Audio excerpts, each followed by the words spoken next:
Hello, in these short videos I'm trying to give you a few different planting ideas, different styles for a fairly small area, something you could adapt to your own garden.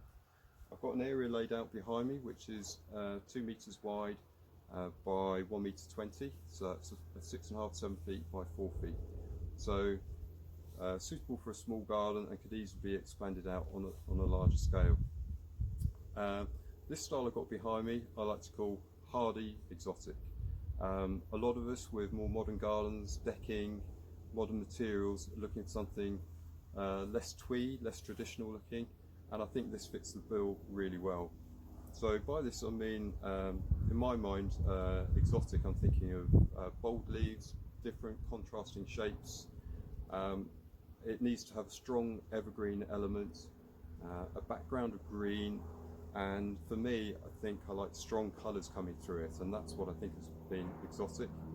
And I'm saying hardy exotic, a lot of people worry about overwintering plants and don't want anything which is going to be too fussy or require too much work. So yeah, let's concentrate on things that are going to tick those boxes.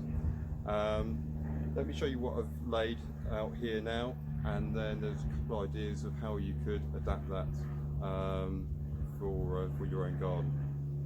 Okay, I was saying in the last clip that I did that I would start laying out any border with the structural elements, and so for me these are the key evergreens and the backbone of the border. So in this particular scheme I've got two things. I've got a Phormium, which is a New Zealand flax. Now this has got really broad glossy leaves, looks good 12 months of the year, it's very hardy and nice flow and movement to it, quite a soft shape. These come in different colours. This is more or less green, although it's got a slight creamy green flash running through the leaf, but you can get them in purples and other colours. Just one word though, they can vary in with the species, the type you buy. Some are shorter, some grow much bigger, so just make sure you check the label or ask for advice. This one will grow about 4 feet tall, possibly 5 feet tall, but it's going to be quite a nice size in this scheme. The other strong element here, I've opted for a bamboo, and a lot of people tend to go for black and golden bamboo, which are great plants.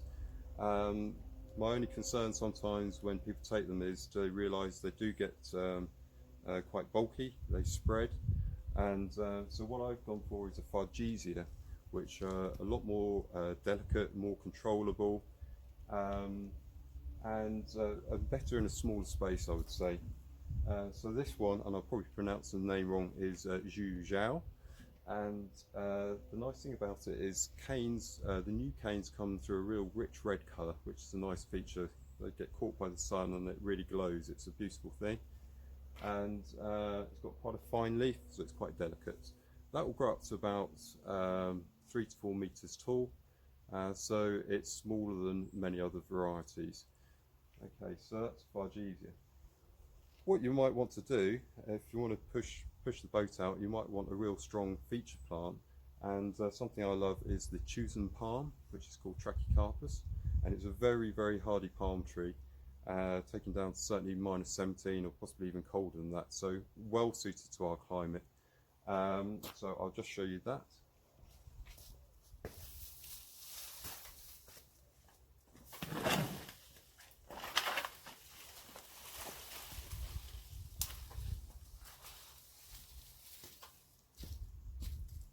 Okay, so the Chusan palm has got quite an impact, and it's great for our climate. The only thing is it doesn't want to be in too windy, too exposed situation. Although it will survive, the leaves will get slightly damaged and it can look a bit sorry for itself. But the shelter corner by your decking, they look amazing. It is an investment. A plant like that is going to be perhaps £150, but if you're not doing this on a large scale, a few key plants will make a big difference. Go bold, simplify the planting, don't put lots in, and go for a couple of statement pieces, and it will really have a dramatic effect. Okay, so the other thing, so once we get away from the more structural elements, I've got in this scheme the shots of colour. Now they can be really suit your taste. I've gone for things here with more grassy foliage because I like that association with the other plants. It ties in very nicely. So the one in the middle here is Crocosmia, and it's this nice strong tall variety, and it's called Lucifer, which is very well known. The flowers in late summer, so perfect for this time of year. That real hot sort of crimson colour is really eye-catching, and these flowers look very exotic in themselves. And it's actually a corm, so it will die down to ground. The corms will stay there and start to grow again in the spring. It likes sun and soil that's not too dry. That's Crocosmia. A favourite plant for many different types of schemes, even more traditional schemes. At the back there, I've gone for Verbena bonariensis. It's got these lovely violet flowers which the bees and butterflies love, and that doesn't need much room. It comes and grows up, and the flowers will mingle with the canopy of foliage above. It gives you that higher level of flower colour. So it's Verbena bonariensis, a hardy perennial. Things in the front here, there's one standout plant for me. This is Bergenia ciliata. This isn't a particularly common variety, but I do love it. It's got this hairy leaf, and it's a very, very hardy plant, although it looks much more exotic. Has the benefit, it has pinky white flowers in the spring. In a very mild winter, you might be lucky and it will keep its leaves throughout the winter. Or if you brought it into a greenhouse, it can keep its leaves. More normally, it will lose the leaves though for a few months, and it will come back after it's flowered in the spring. So that's Bergenia ciliata. Grasses work fantastically well. Again, these leaves all working together, certain similarities between them. And this is a zebra grass. It's Miscanthus strictus, and beautiful gold banding in the leaves. And this will grow to be about 4 feet tall, 1.20 m. Doesn't take up that much width, so it can slot in amongst these other bigger plants and offer you some contrast. More colour.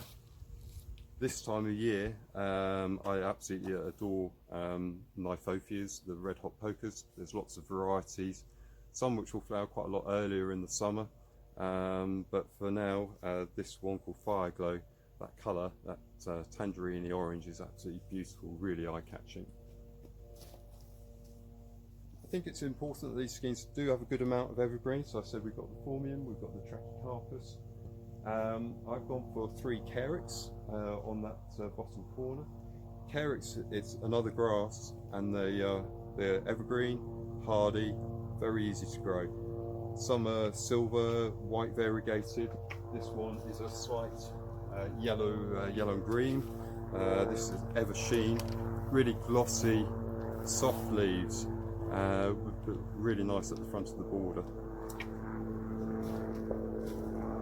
And the last plant I've got in this particular arrangement is a Heuchera, and this one has got this dark bronzy iron cross in the leaf.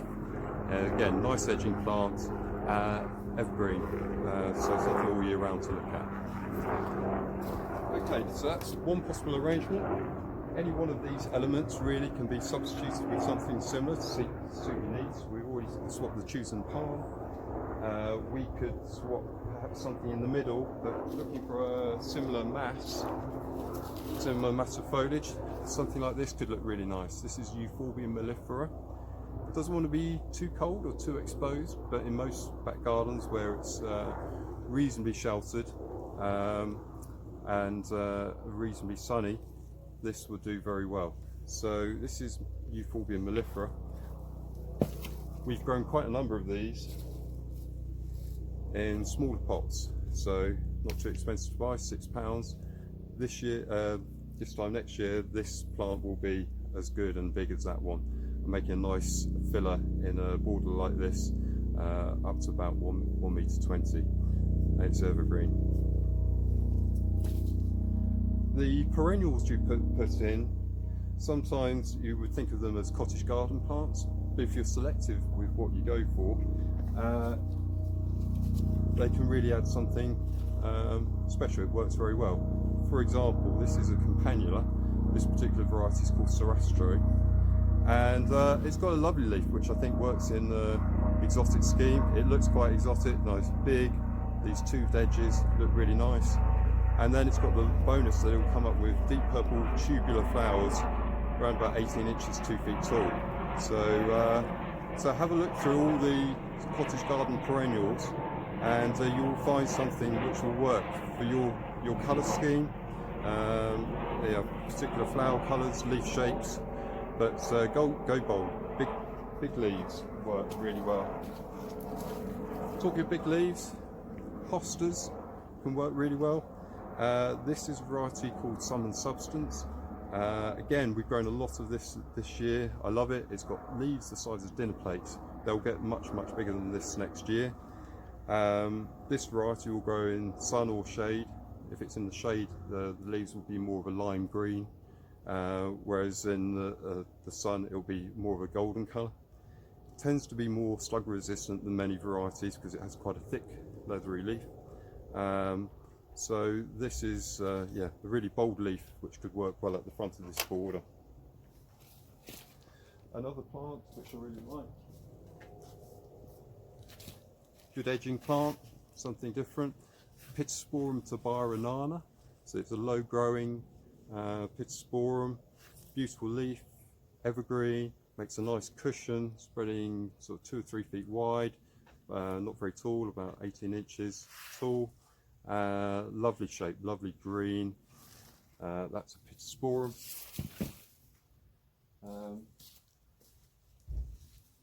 We could start to drag in a few more actual exotics. This is a hardy ginger. This is Zingaba from Japan, and I've been growing this in my garden for a few years without any protection. It's been absolutely fine.